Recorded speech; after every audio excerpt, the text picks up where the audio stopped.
All right, we're live officially. This is very exciting for everybody.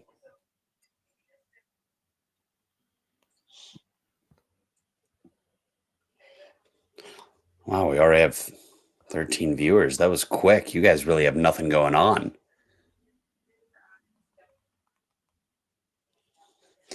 Squid, how are you doing today? And does your home have a light in it? It does, but daylight savings kind of messed with my setup because I usually have the blinds open and that's like some of the light, but now there's no light because it's pitch black out at 6:49.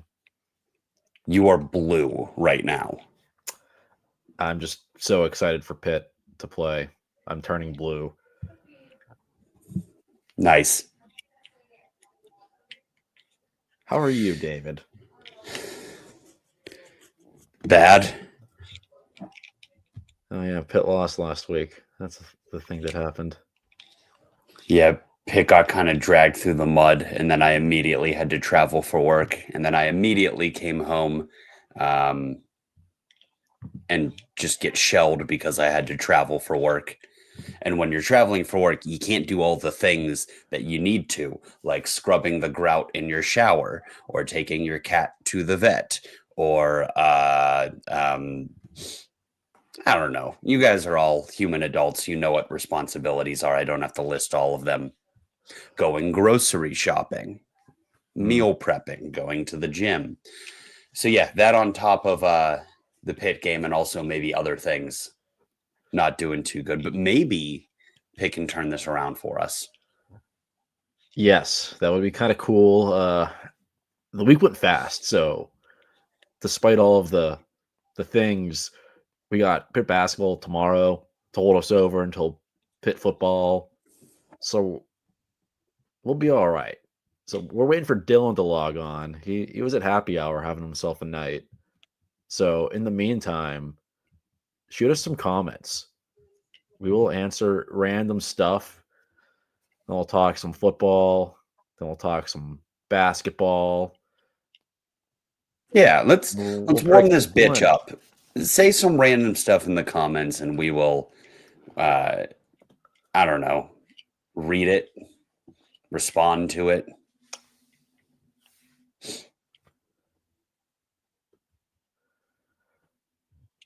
Pitt hoops was the adrenaline shot that we needed after how bad last Saturday went. Pitt football bounce back week says come on Dylan and spells Dylan wrong. I agree. He should get his stuff together.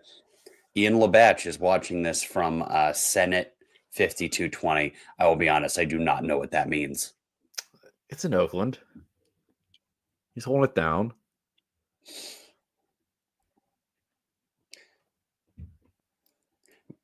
This is one of those times where it becomes abundantly clear that like you and I pretend we went to Pitt, but did not go to Pitt.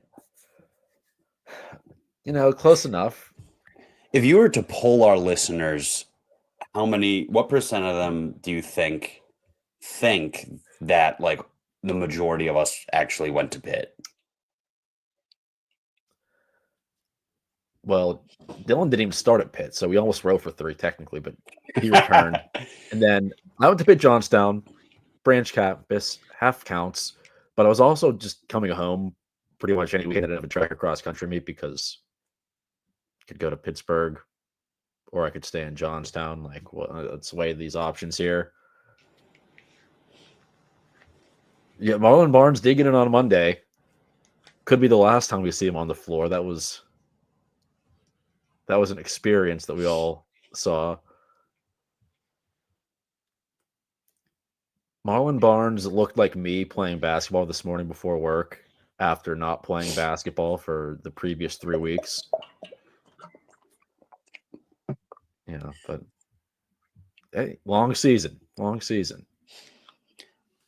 If we're talking about guys we probably won't see a ton of this year, I did make certain promises that I would give Liam Monogna a shout out. Shout out the true freshman preferred walk on, the Oh Hampton yeah, kid. he Yeah. was out there. He was scrapping in warm-ups with the big men. That's what you bring him in for. Good for him. Big Steve, I'm sorry for the Johnstown slander. I was at Woodside, but that was Thursdays, so I got my bar scene out of the town, Johnstown activities out early in the week, so I could come home for the Pitt games and whatnot on weekends. So fear not, Johnstown was good to me. Yeah, Big Steve. I once did a research paper on the Johnstown flood in 5th grade, so I too have a great respect for Johnstown. Gustav asked a real question, which that was not the prompt, Gustav. It was we're doing stupid bullshit right now. But I will answer the question. Would you view the season as a success still if we lose to Clemson?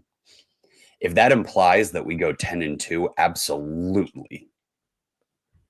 If this Pitt team goes 10-2, and I feel bad that I missed our SMU recap season or the recap episode because like 10-2 would be unbelievable. I don't give a shit that we started 7-0. That's a good point. The order I thought this of team was going to win games. 4 games this year. Like, have a little perspective, you know? The order of the games makes a big difference because if we started off 6-2 and then we finished 10-2, it'd be through the roof. But after a hot start and you finish 10-2, you're not feeling as great. I think a big part of it is like, regardless of wins and losses, the more wins, the better. How good the offense and I guess team overall looks is a big part of it. So if we drop a game to Clemson, and maybe we drop another game to Louisville, if we're losing like 35-28 and it's like a good game and Holstein looks better, I could stomach that. But if we go 9-3 and just kind of lay an egg against Louisville and Clemson, it's like, I don't feel as good springboarding into the next season. Yeah. Oh, hey. Dylan joined us. Dylan, you can answer the question. Is this? It's okay. You had to get a little tuned up. I get it. So we were asked a question as we were just kind of sitting here dicking around waiting for you. Don't feel too important. Gustav asked us, would you view the season as success still if we lose to Clemson? Of course, referring to Pitt football. So the implied being 10-2. Squid and I both agreed that it would be a success, but then we started talking about what if that third game slips? And honestly, this could probably be just like our segue into the UVA preview. I'm gonna be pretty. It's gonna be pretty hard to say 10 wins is a disappointment, considering the baseline for Pitt football usually is like 10 wins were through the roof. Coming off a 3-9 season where we all predicted 5 or 6 wins, if we come away with 10, sure. Based on how we felt when we were 7-0, 10-2 can feel like a little bit of a drop off, but I don't know. It's going to be hard for me to actually like reason with myself and say, "Oh, 10 wins. That wasn't good enough." Even if we weren't coming off of a 3-win season, 10 wins is still just a very good season for Pitt football.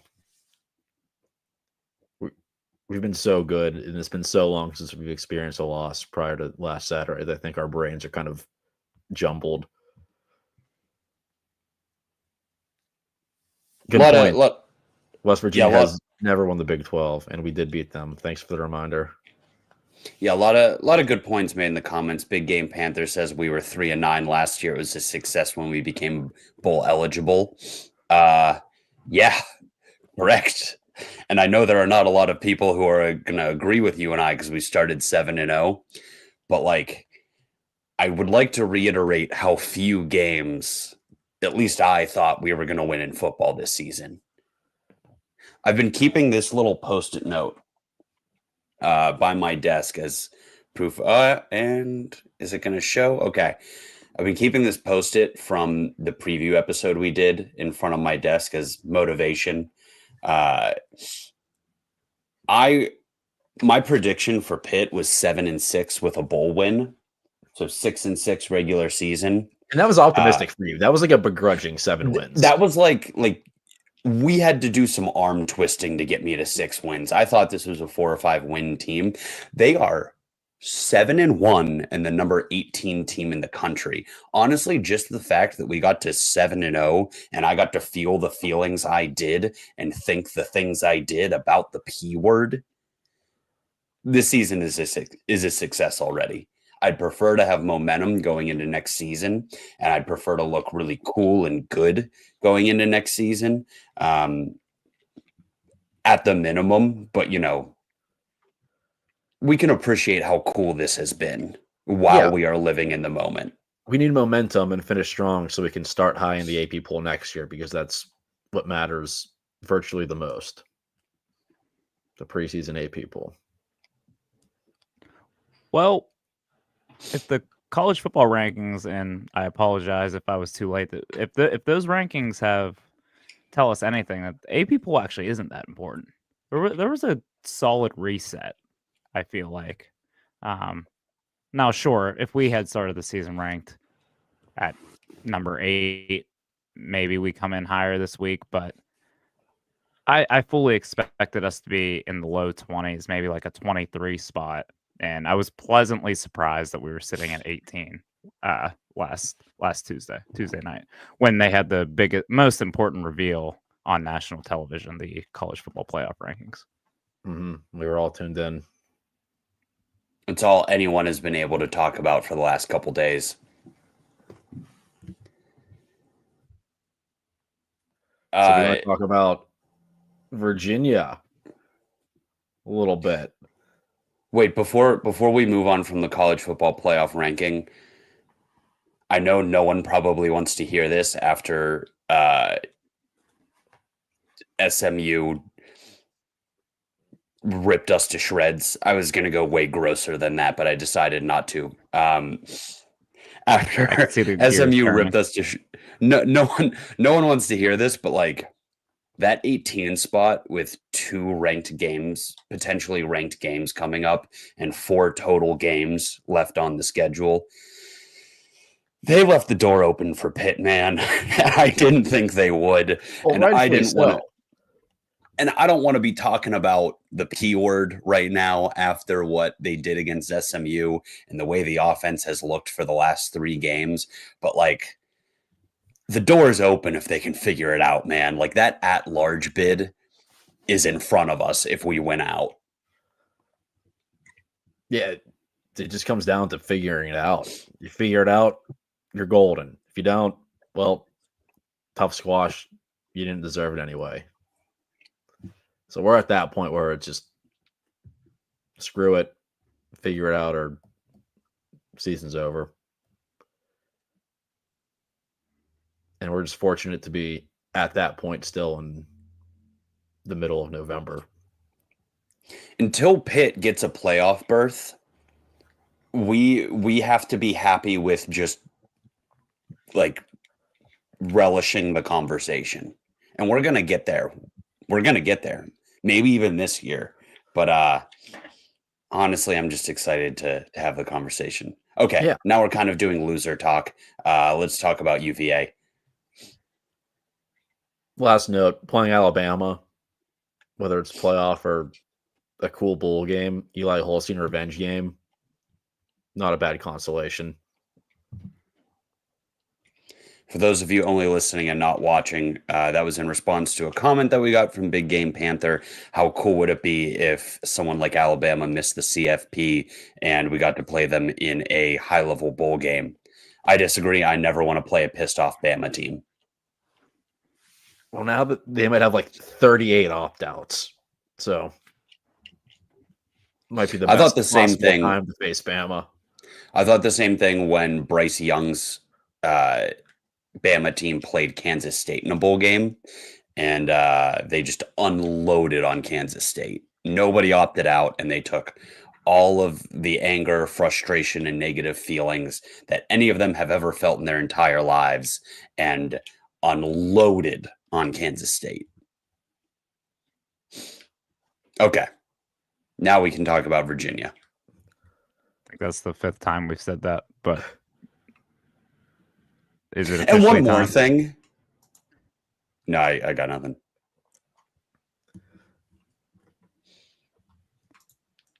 Where do we All right. start? Yeah, where do we start? How about this? What is our concern meter from 1 to 10? How concerned are we? And we don't have to look ahead to the rest of the season, what we could finish, what the overall record could be. What's the concern meter for Saturday night against Virginia? If we were playing any team but Virginia, it would be pretty damn close to a 10. But because it is Virginia and they are just coming off of a embarrassing loss themselves to a UNC team, I'm at like a 5.5. Like I'm worried, but like this is the absolute best time to be playing a team like this to just get it right. You don't got to get it fully right.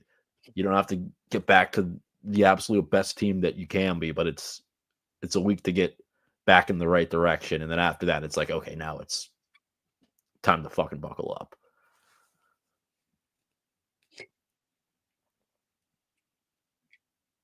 I'm considerably higher than Squid on the panic meter because remember that really nice thing I said earlier about like, hey, we're number 18, like we're in a position, there's 4 weeks left in the season.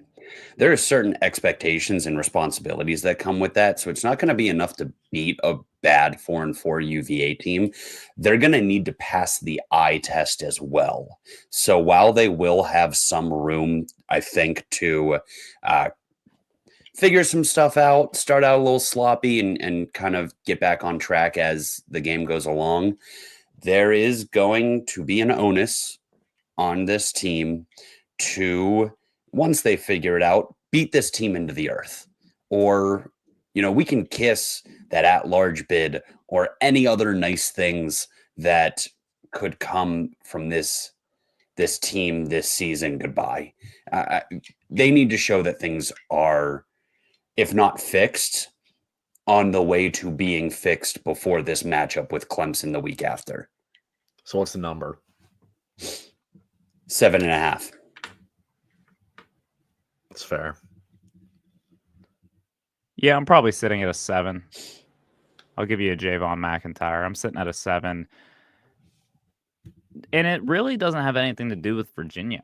My concern at this point is I'm back to the point where I need the offense to show me that they are good.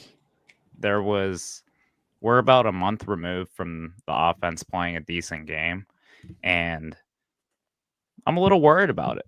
And my worry stems more from more than just winning games, but also going into this last stretch of the season. Like, it would be very disheartening if we go into this off season with having questions on whether Eli Holstein and Cade Bell are really good, because I was so confident in it after 5 games that we had found the quarterback of the future. We hit an absolute grand slam with the offensive coordinator hire, that if I somehow get to game 12 and go into bowl season and go into this off season with man, I don't really know how good they are, that's going to be really disheartening. And that's where I'm sitting right now, 8 games into the season. So I hope I'm overreacting. I hope it's just been a couple bad games with a freshman quarterback. But it's leaning more towards a trend than an anomaly.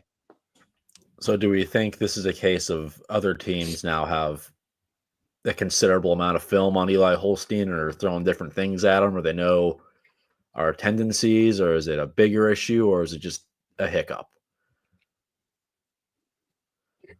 A long hiccup.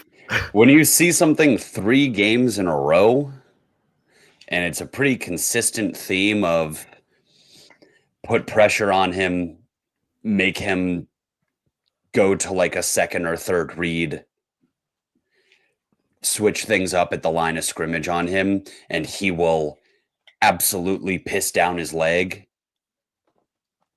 Yeah, I think we can be worried about that. I think we can draw certain conclusions. It might not be an aberration. It might just be like a significant problem. Yeah, I think Big if part of you're that, the O line just regressing. I know there's some injuries and some new guys and some new spots, but I think SMU has a pretty good D line. They looked like the steel curtain blowing by our offensive line, and oh, there we go, right on cue. Big Game Panther copying my thoughts about the O line. Maybe I copied him. Yeah, he beat Yeah, you to it. I think it's going to be a week where we find out what the bigger problem is if they don't look good. Because right now, is it Cade Bell's offense being figured out? Is Holstein missing guys? Is the offensive line so bad that it's ruining both of those things? Hopefully, it's not all of them. It's just one of those things that can get figured out in a matter of a week or two. The O line thing, I don't think it'll get figured out. I think that would just be a lingering problem, just like we are who we are. And Yeah, that's going to be a hope some of the hurt guys can get healthy again situation.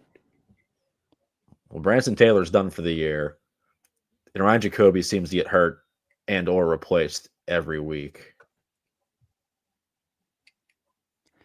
Do you guys think that this embarrassing loss to SMU does it does this sting a little extra because, or do you think we're putting some extra weight on it because we kind of felt like it had been coming, or like did we had to kind of suppress our negative thoughts about this team because they were undefeated and they won some games that they probably shouldn't have, and then when they finally lost one, all us Pitt fans were able to finally just dump like, okay, yeah, we thought this part of the team wasn't doing it anything. Yes, because we made a rule that you do not project losses for an undefeated team. And what went with that is you don't bitch about the inadequacies of an undefeated team.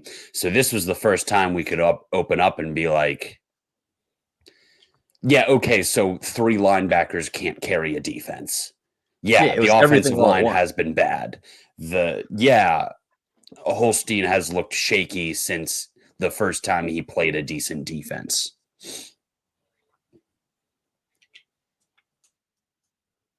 It came like an avalanche. And I defend not talking too much shit on the team before that because We've you don't never look a seen a gift 7 horse and in the 0 mouth. team. Yeah, you don't look a gift horse in the mouth.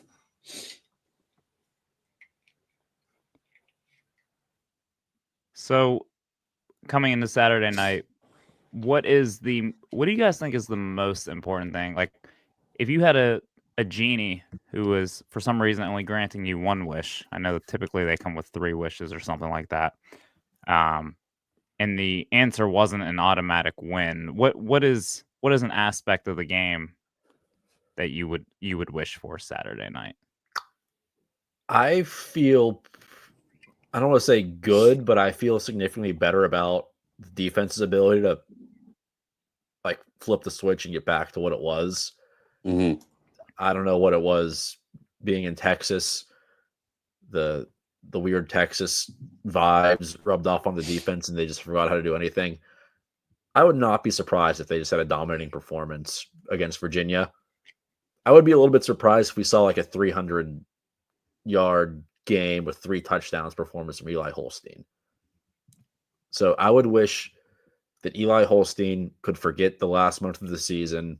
You always want a quarterback to have a short memory. I think it might be snowballing a little bit for him because he is a freshman and he might be trying to do too much to dig himself out of this rut.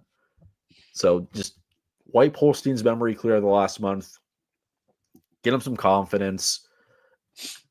Throw the ball down the field with confidence to your guys. Like, I think we all forget that was a thing we were doing earlier in the year. We were taking shots to Mumpfield and Poppy and Kenny Johnson, and I don't know if we've connected on many deep balls, let alone like any of our big plays lately. So get back to being explosive and just get into a rhythm.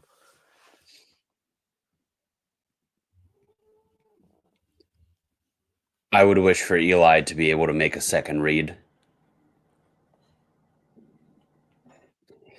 I think somebody replied to us at the beginning of the season. It was maybe a tweet, maybe a comment in some capacity. Somebody on a social media platform responded to us after a game that Holstein had like standard issue 303 touchdowns and was like, this kid does not will never not throw to his first option, and he stares them down like crazy. And I think we took that tweet and put it in our group message and then laughed at that guy. And it turns out he was just 2 months early on an incredible take. So my wish is for Cade Bell to spend all week going, this was the first guy, he was covered. Here's the second guy, he was open until you waited and then you got sacked. And just like impress on him like that he can go through his progressions quickly. I also I think it's still all the same wish, but Cade Bell to scheme up something that makes it a little bit easier for him.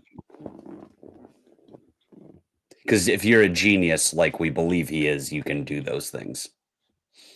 Okay, so what's the third wish? The genie said we all get one wish, so technically we just get three. So that was yours, Dylan. What else? Yeah, mine. Honestly, I think mine's gonna be find a running game.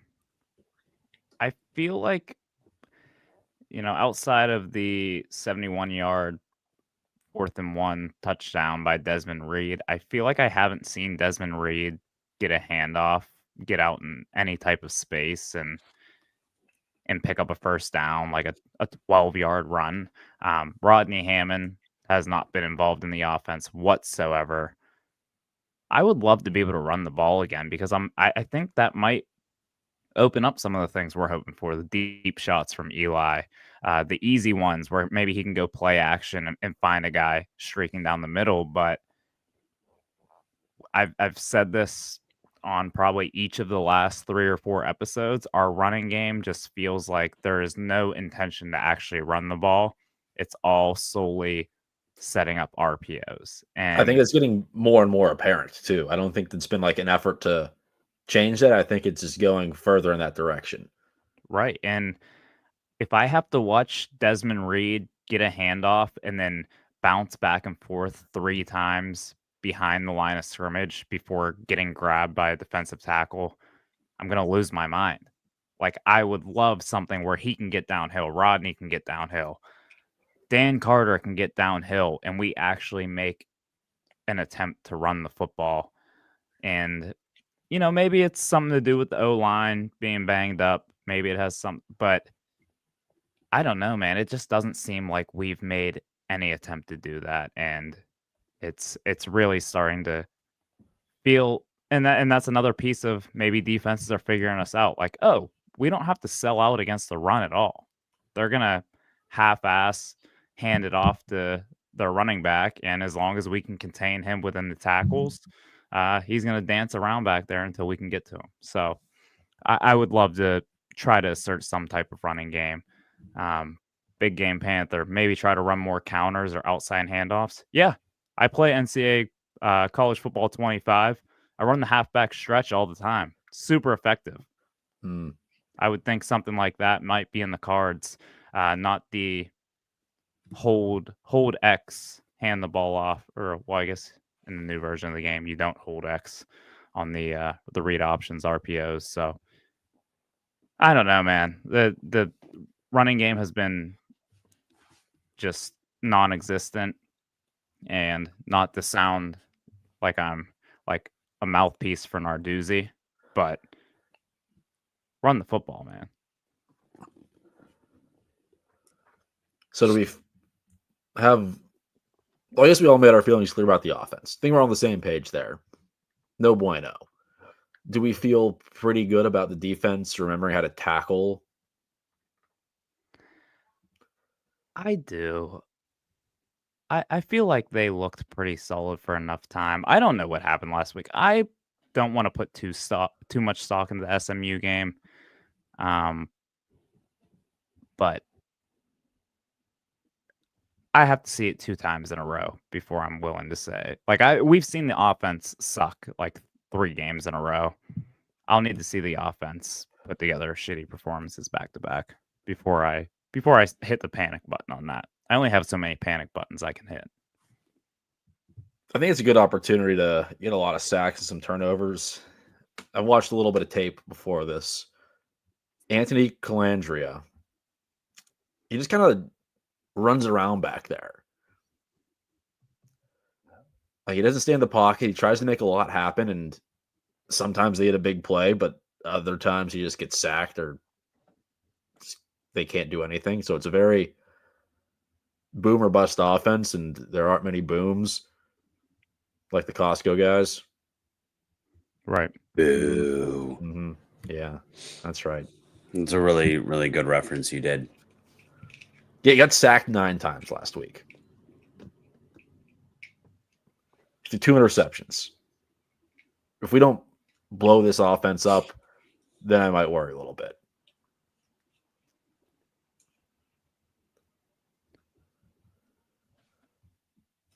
Well, with that little gap in communication there, I would like to just share some of the texts we're getting in our group message with our buddies. Squid, one unnamed friend. Actually, I'm going to name him. Waylon said, "Squid's lighting is just unacceptable." Oh, spare me. And you do look like you're bordering on like locked character in a video game right now. I I turned the told him light on. this. And our buddy Lejeune, who was featured in Sportsbook last week, said David looks like Borat. So there's that. Kind of racist, but okay. All right. We still previewing UVA here before the Sportsbook, or do we want to talk some hoops? Let's get a good taste in our mouth. Talk about Pitt hoops. Yeah. Then we'll get back to our predictions. We will give predictions for the football game, but we do have to talk about the Pitt basketball team while you're all tuned in. Squid, you and I made it down Tuesday night to the Peterson Event Center for the game against Radford. The Pitt basketball Panthers got their first win of the season, a 40-point W, 96-56 over the Radford Highlanders. Not bad.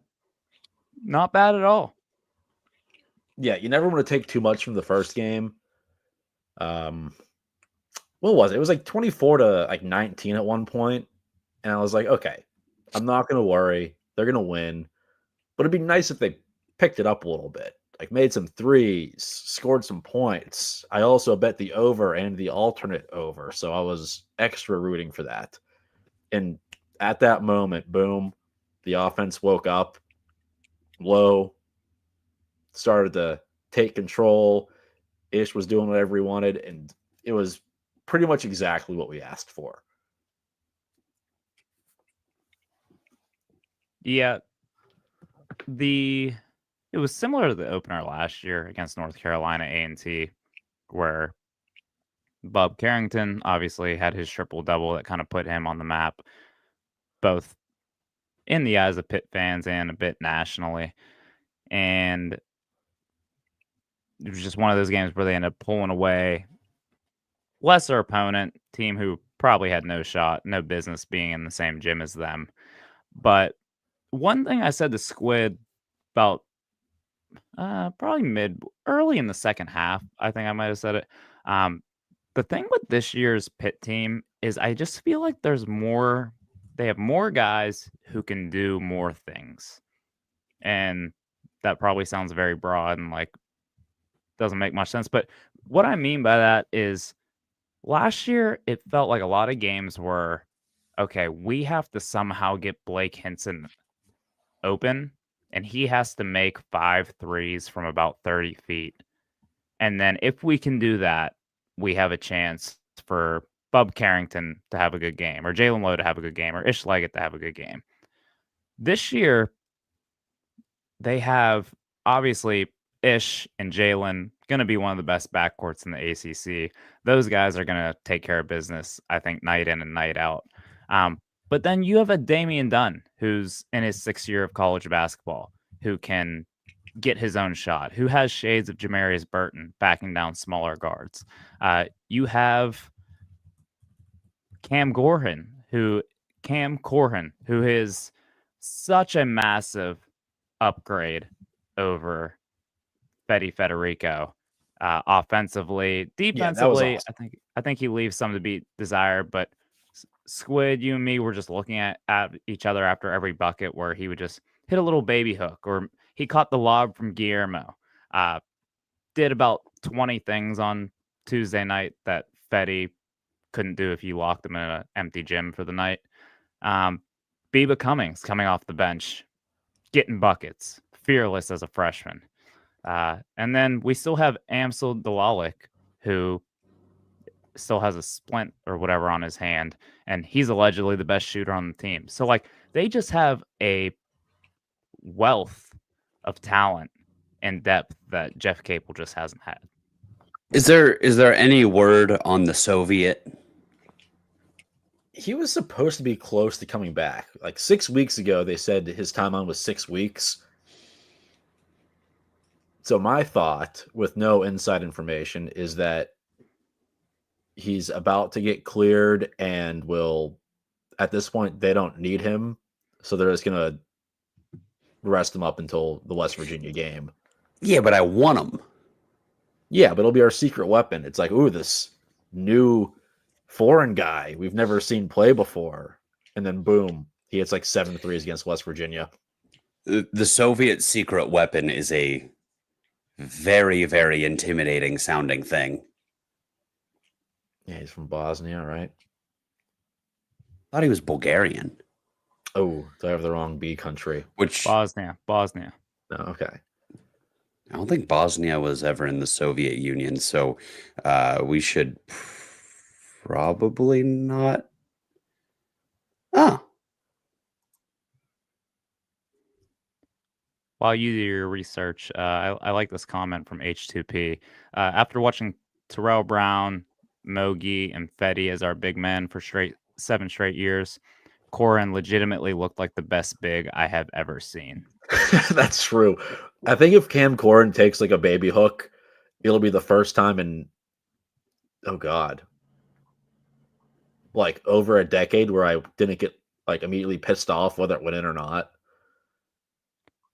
All right, I'm gonna do some defending of Mogi here. He's just like been bouncing around the NBA for like 4 years. Yeah, he was Uh, cool. He wasn't really our big man though. He was like yeah, the biggest, lankiest dude, but he's like an odd, like new age 2024 3-and-D 6'9" guy who started his career at Stony Brook. Can like has an odd combination of rim protection and able to catch and shoot threes. So, Mogi, and he was also on terrible Pitt teams. So he is almost the perfect example of a player on a bad Pitt team that you would want like almost any other year. yeah. I also, shout out to Bill F. I did fear about John Hughley when that's just insane to think about, but he was just took a Boston very good College to prison. post scorer. Yeah. We just had him surrounded by like Will Jeffress, like Xavier Johnson, and a couple other guys that couldn't really shoot, and he would just carry the load. And then he became a load and then left. Bosnia was never Soviet. It was part of Yugoslavia, which I knew, but I did not know that Yugoslavia was never part of the Soviet Union. It didn't stretch that far into Europe. You all hear that? So he's just the Bosnian. The Boz. The Wizard of Boz. The 22-year-old freshman from Bosnia. What else happened in the game? Ish Leggett had a putback slam that like almost brought me out of my seat. Said this when it happened. I think I only saw him dunk like a handful of times last year, and it was like on wide open fast breaks. I don't know where that came from. Ish just in general looks stronger, more athletic, looks like a grown man. Looks like he's taken his game to another level. Another year of playing in the ACC after being at Rhode Island. I think did him good, did him justice. He was just scoring so easily. It was like he was going through warm-ups against the equipment managers, doing his like Euro steps in the lane Yeah. and getting to the spot and just laying it in. He wasn't even going full speed, so that was easy for him. I think we can look forward to a lot of that. Guillermo hit a one dribble pull up, and the bench went crazy. He seems like he's settling in, playing the 4. He did hit one catch and shoot 3. Tried to put it on the ground a couple times and ended up getting fouled because he's just so tall and frail that it's hard not to foul him when he dribbles. But that's probably one of the things I didn't love seeing was his insistence on dribbling. Well, I listened to his media availability today, and first of all, he's hilarious. He talks about how he speaks so fast that the guys think he's speaking Spanish, but he's trying to be a vocal leader, so he's got to clean that up. He's just like one of the funnier guys. Like he'll fill in the role of like the funny interview clip guy now that Blake Hinson is gone, so I'm glad about that. But when they asked him about what he worked on in the offseason, it was putting the ball on the floor. Because last year it was like getting bigger and work on his shot. So now teams know he can shoot. So it's like, okay, you're going to have to close out on this 7-foot giant. What do you do now? So he's working on giving him a pump, going around them, getting to the rim. Still a work in progress, it seems.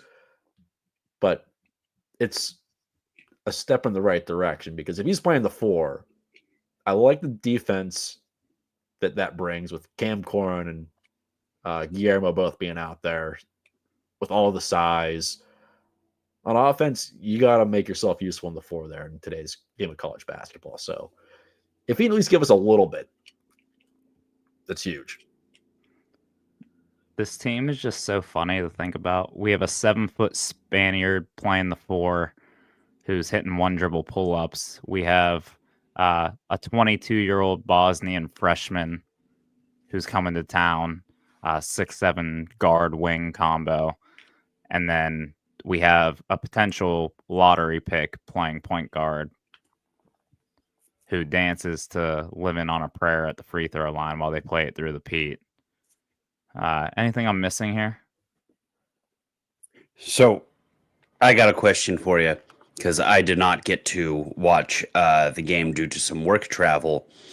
How did their performance impact your long-term perception of this team? I know we are all kind of thinking second weekend of March for this team going into the season. Was that expectation upheld by the activities viewed on Monday night? Yes. I bought into all the hype. I did acknowledge that there was a possibility that losing a lottery pick and a guy that made 110 threes last year could be a lot to overcome. But they did everything that I wanted to see on Monday night. Cam Corrin looked good. Jalen Lowe, very good. Ish is Ish. Damian Dunn was perhaps one of the X factors. He showed me some things on offense that could go get you a bucket too. So we got guys, and it's not going to be like a 2-man show, which I think is going to be important if Ish or Jalen aren't having their best night or they're being swarmed. Damian Dunn can get you some. Even Beba Cummings can. And then Vamsel gets out there, starts making threes. We got a lot of weapons. Yeah, I don't think you could have scripted a better first game in terms of living up to the expectations I've built for this team. I think about halfway through the first half, Damian Dunn hadn't scored, so I was like, he's not really giving us anything.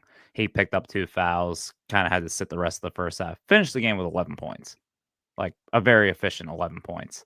Beba Cummings, I had I was a little skeptical. True freshman coming in, a few months removed from playing in the WPIAL.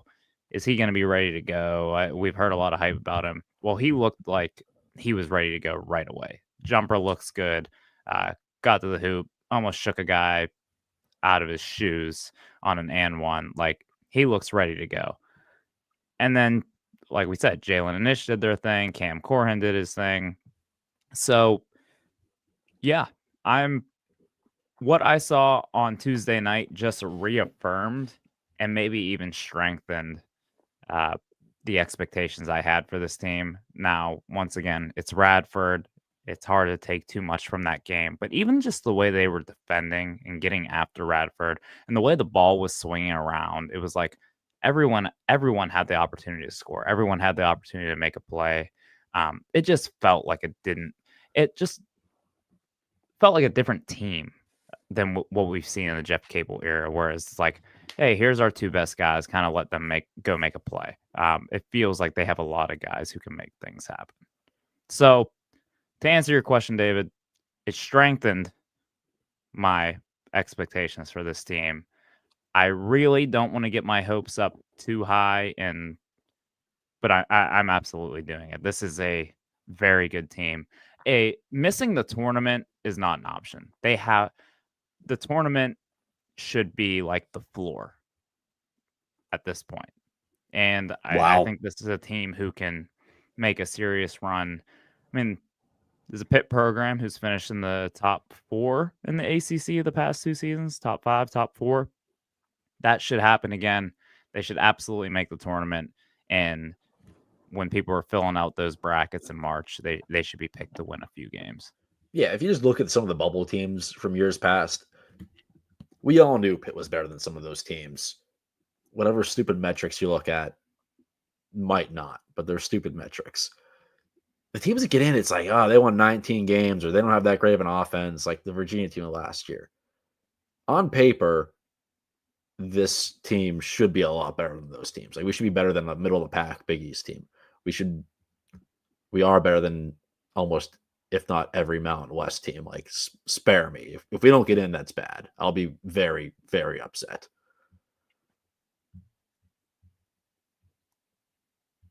That is sufficient to me. Yeah. Hearing that this elevated the floor for the team is very exciting to me.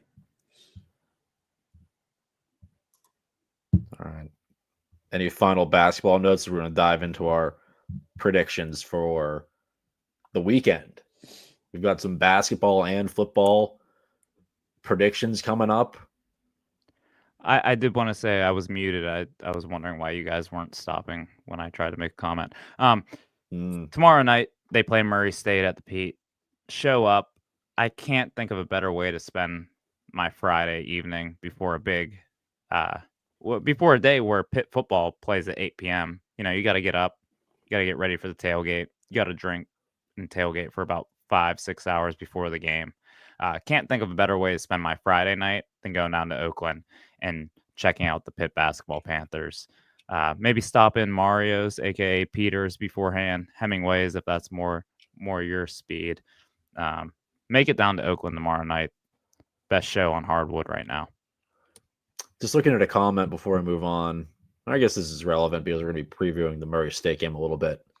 They won their game this week.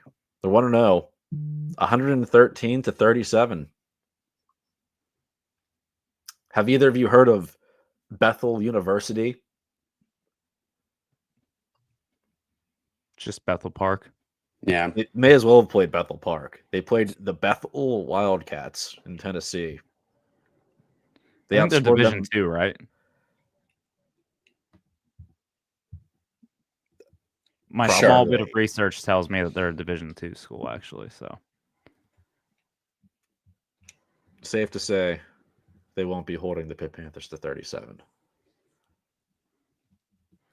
I guarantee it. Yeah, this comment, don't know much about Murray State other than that's where Ja Morant went. They beat their last opponent by 76 points. Better matchup than Radford. They are ranked slightly higher than Radford and like Ken Palm and those advanced ratings. Definitely think it should be more competitive. But my first thought also was, oh, that's where Ja went. Like, Murray State had a a wagon of a program for a few years, but I believe, yeah, looking at what they did last year, um, this is far from the John Morant Murray State Racers. I think they won 14 games last year. So, uh, look, don't overlook anyone. Anything can happen year over year. Um, Teams improve, the portal changes things, but actually they went 12-20 last year. So maybe slightly tougher than Radford, but I would really hope we get out of Friday night with like a 20-25 point victory. Yeah, I don't see a line posted anywhere for this game yet. They were like 19.5 point favorites over Radford, so I'm guessing it'll be about the same. I don't know if a good showing against Radford will make that a higher number, but it should be a blowout. Squid, can you give the people the bet you hit in the game one? Oh yeah. So one of my favorite bets and one of the more successful bets that I've been hammering out there lately is, well, not lately, but last year was the Pitt team over. Specifically every game we went to last year because it's just such a fun bet to root for in person.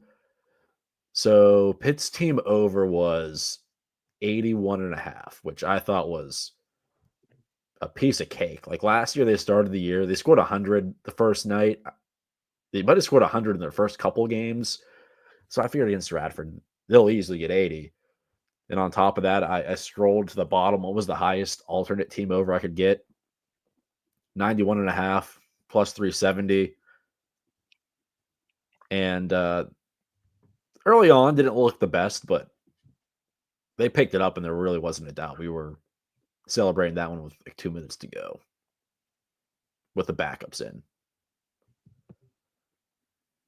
I think they put in a lineup where you were kind of sweating it, but Yeah, Papa Conte did his best, and so did Marlon Barnes to not hit that, but they got there.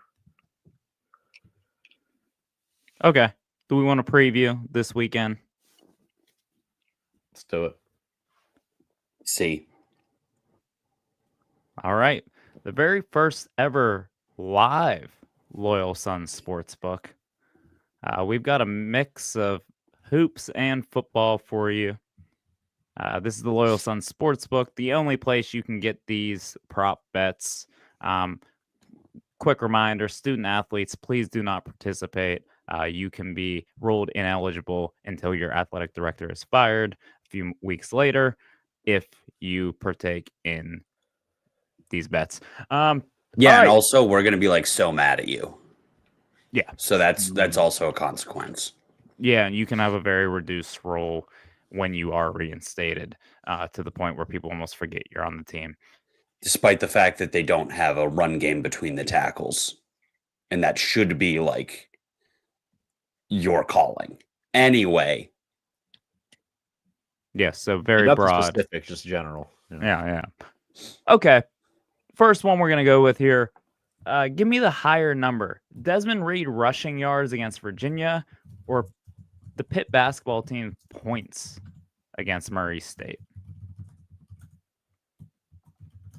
I got an answer for this, and I'd love if you are listening to us live, please feel free to deliver your picks to us. We will not steal them, but we might highlight them. I'm going to go under. There's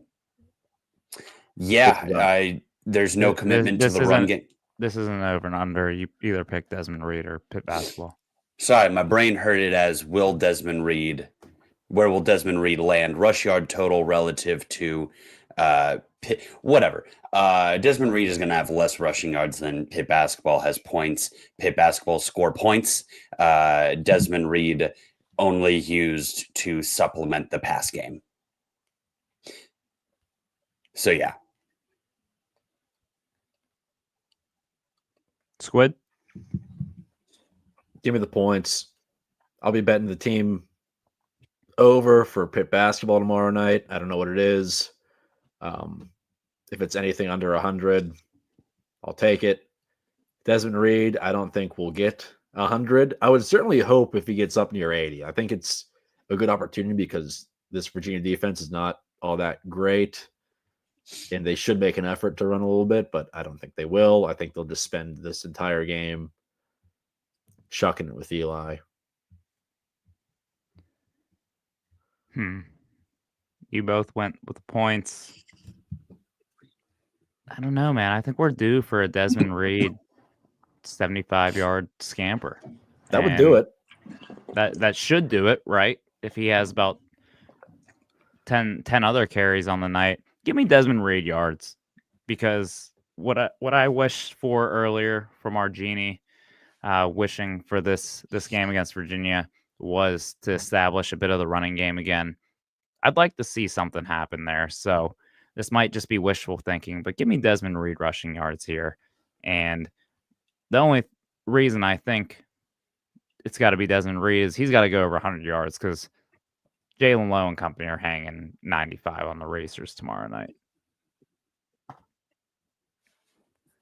All right. Next up, we have give us the higher number, Eli Holstein touchdowns, total touchdowns, or Ish Leggett 3-pointers made. Point of order. How many 3-pointers did he hit last game? Good question. Do your own research. Whatever. Did you have one? I feel like he might have had one. You're correct.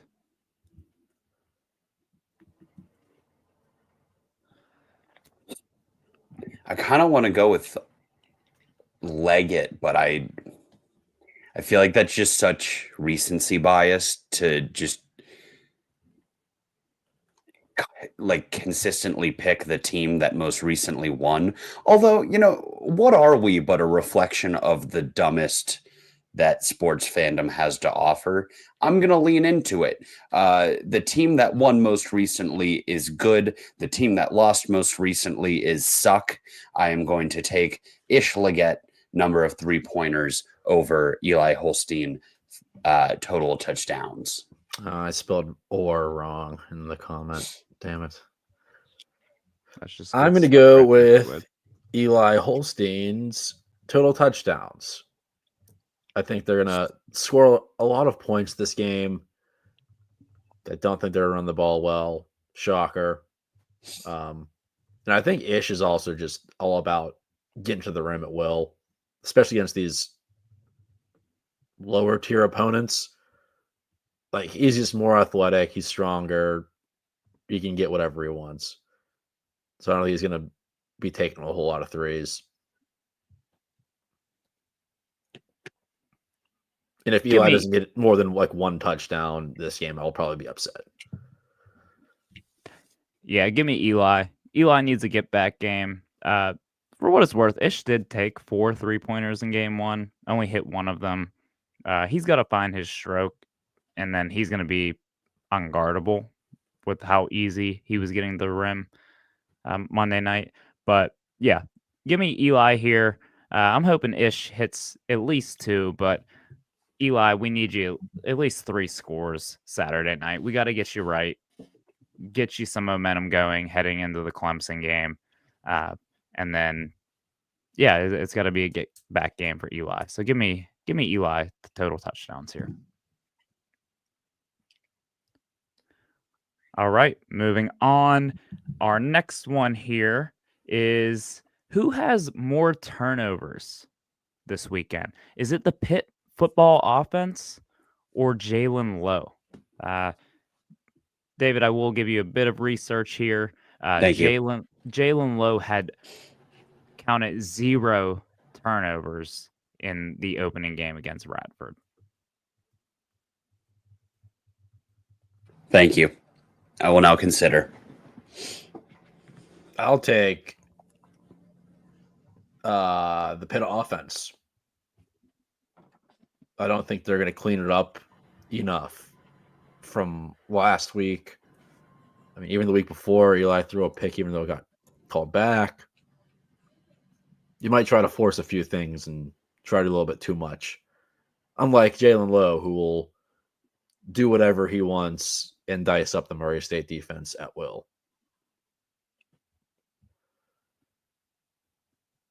David? I'm going to go with low. For a very boring reason, it is easier to turn the ball over in basketball than it is in football. Sorry, a guy mentioned that Bosnia is where Franz Ferdinand got shot, and I've been reading the Wikipedia page for the guy who shot Franz Ferdinand for most of this episode. So I'm just taking the easy way out on this one. Anything good? Yeah, he died in prison of tuberculosis. Well, let's pretend you didn't say good. Let's go with interesting. He was 88 pounds when he died because they were just like, you killed the heir to the throne. We are not going to like feed you or make sure you don't get tuberculosis in jail. Very interesting. So after 3 years in solitary confinement, that's how he went. That's a long time. So Instagram disconnected our stream because I guess if you go for an hour, they disconnect you. But right when we got that alert, it was right after you said he died in prison. So I'm glad whoever was watching that was just left with that as like our cap to the episode. That's our new Hail Loyal Sons of Pittsburgh sign off. Just he died in prison. Okay. Gavrilo Princip died in prison. End of episode. Cue Bill Hillgrove saying that'll do it with the Loyal Sun show.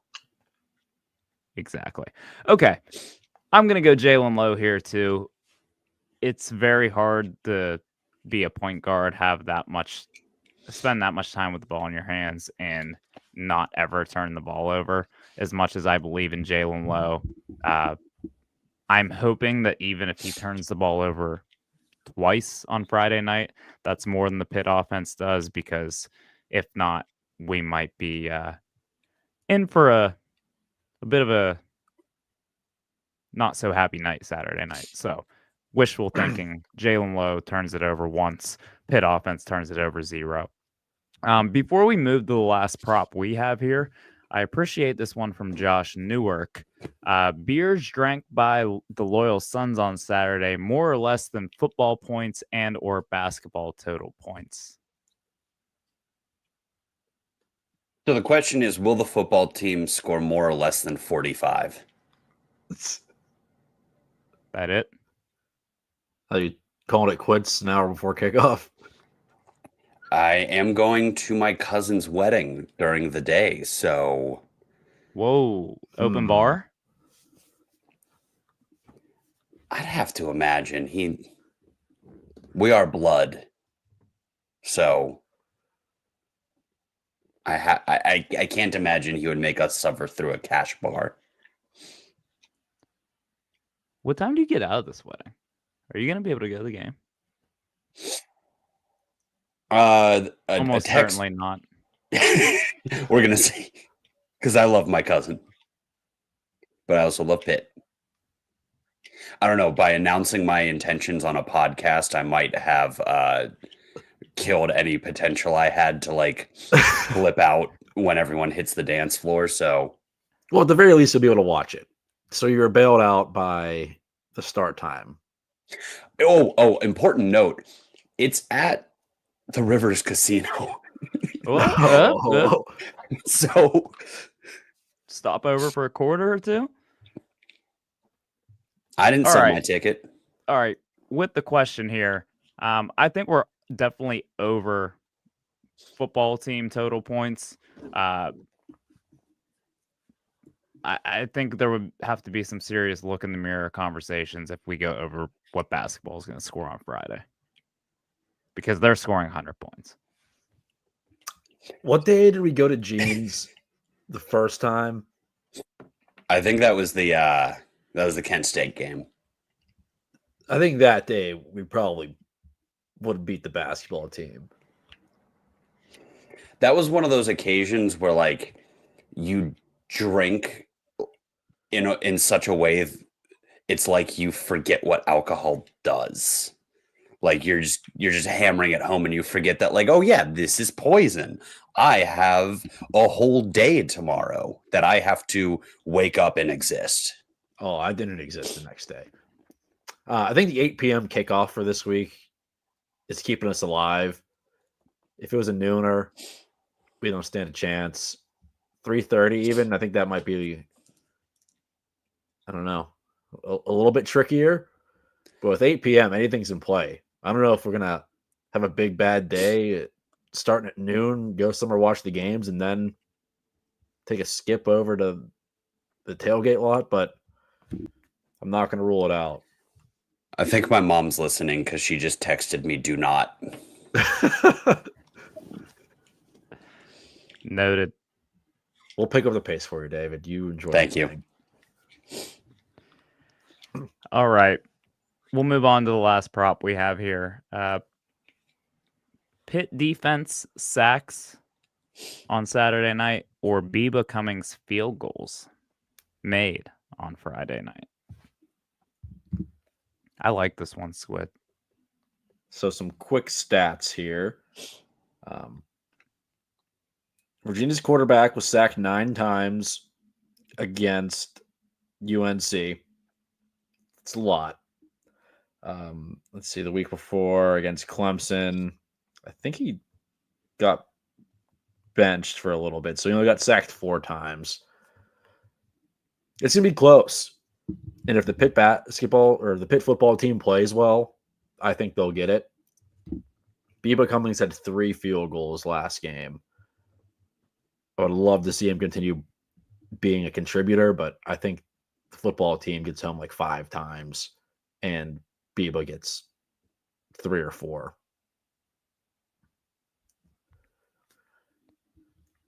Yeah, I think there's some room for error here.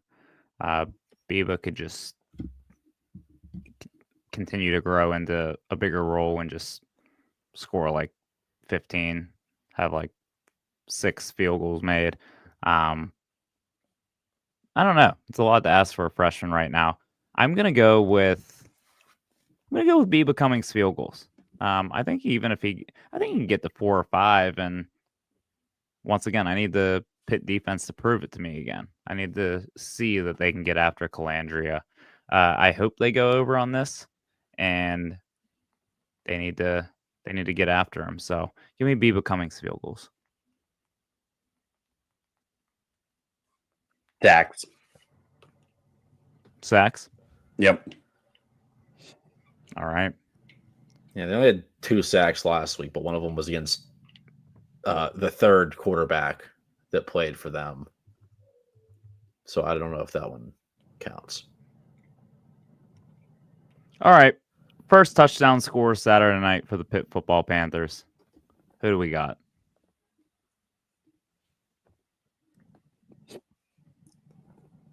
You want to go first? Sure, I'll take this one. Give me... Do I go back to the well here? Give me Desmond Reed. I'll go back to the well. You're the biggest proponent of this run game isn't that good, yet also taking Desmond Reed. Who scored the first touchdown last week? Did we score a touchdown? I don't even remember. Yeah. Yeah, we scored a couple. Give me Eli on a rush.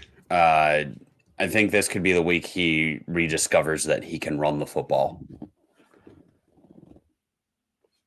I will take Poppy Williams. I think this Virginia defense is going to give up some big plays, and we'll just have like a standard issue Poppy crosser from the 20-yard line and we'll score. Poppy low-key should have scored last week. They called him short. Yeah, what? It was just, I think it was just, he was just the victim of this is a blowout and we're not going to go to the booth to review this. And we're also on the 1-yard line. And then Pitt scores the next play. Malachi Thomas got his first career collegiate touchdown. And he was hyped and happy for him. But also, like, in the back of my mind, I was like, all right, let's stop chest bumping with all your teammates and get back to the huddle. You're down 25, but also good for him. But yeah, Sincerely popular. also dropped like a 50-yard dime. So that game was just Murphy's Law acted out in an athletic event. Everything that could go wrong did. All right, sorry. Didn't mean to bring us back. Sometimes you got to do what you got to do. All right, prediction time. Pitt is 7.5-point favorites over a 4-4 UVA team. A lot of talks about the line last week. Haven't heard as many this week. So it feels like Vegas feels like Pitt's going to have a get back game. Hoping that we win this one comfortably. Fellas, give me a score prediction. Does Pitt cover? Do they get the win Saturday night? How we feeling? I'll go first. I think Pitt wins 30-20. I think both the offense and the defense look better. We're not going to sit there and say they're fixed, but they're back to where they should be and back to where we're feeling pretty good about our chances moving forward. Even Ben Sauls gets back on track after missing a field goal for the first time in like a year and a half. He'll make a couple field goals for us.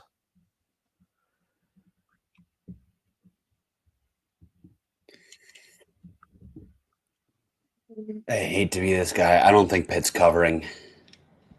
They're going to win 28-24. But until I see, I need to physically see improvement on the offensive front to convince myself that they're going to blow out a bad team. And this isn't even like a terrible team. This is exactly what they are, a 500 ACC team. I think it's going to be a little bit closer than we want it to be. I think Pitt gets right this week. I think we see enough light from the offense. I don't think it's going to be a shootout by any means. I don't think we're going to catapult Eli back into any Heisman conversations, but I think he's going to have a healthy dose of explosive plays, maybe get back into that 300-yard category that he was at for the first 5 games. And I think they can put up enough points. I don't think it's going to be a massacre by any means. Virginia coming off a bye week. But I think Pitt's better than Virginia. I don't think Calandry is all that good. I think Virginia staring down Notre Dame and SMU after the Pitt game might see this as one of their last chances to get a win and give themselves a chance at bowl eligibility. But I'm going to go 34-21 Pitt. I think we win this one by 2 scores. I think fairly comfortably leaving the stadium. I think we feel good again heading in to the college football rankings. Maybe a few teams ahead of us lose, and then we go into that Clemson game with legitimate, real implications, real consequences on the line for a noon kick against Clemson on ESPN. So I think we get right Saturday night, 8 p.m. on the ACC network. We got to get right in the tailgate lots. Like, we got to come ready to go. Like, this isn't a hang your heads. We got our asses kicked last week in Dallas. We're not hiding our heads and tucking our tails between our legs. We're ready to go on the North Shore, bright and early. It's gonna be a cold one. Layer up if you have to, but it's a night game under the lights on the North Shore, Heinz Field. Be ready to go. Yeah, I would do so many things for a comfortable win where I'm not stressed out until the last drive, and then just really gear up for that Clemson game. Like, make that Clemson game feel as big as it should. They got to do a little work to get the city juiced again for this Clemson game. It's been quiet in the Pitt sphere this week. We're licking our wounds. Maybe we need to see some fireworks. Prove me wrong. Please win. Please win. Please take care of business against the Cavaliers Saturday night. We'll see you all on Saturday on the North Shore. Stay tuned to Twitter, Instagram to see where we're posting up. Figure out where we're getting parked Saturday night. But we'll be there right when the lots open at 3:00, ready to go. Some food, some beers. I mean, we only got 2 of these left, so let's make them count. Thanks to everybody for listening. Thanks to everyone for tuning into the live episode. Really appreciate it. This was fun. We'll have to make it more of a habit to go live here and there. And if you're listening to this as a recording, thank you for tuning in. Please subscribe, like us wherever you get your social media. Follow us Twitter, Instagram, TikTok, YouTube at The Loyal Sons. Appreciate everyone for tuning in. Yeah. Have a good night. Squid, you have a closing thought there? Please win. That's what I thought. Please win. As always, hail Loyal Sons of Pittsburgh. We're signing out. Thanks, everybody. Hail to Pitt.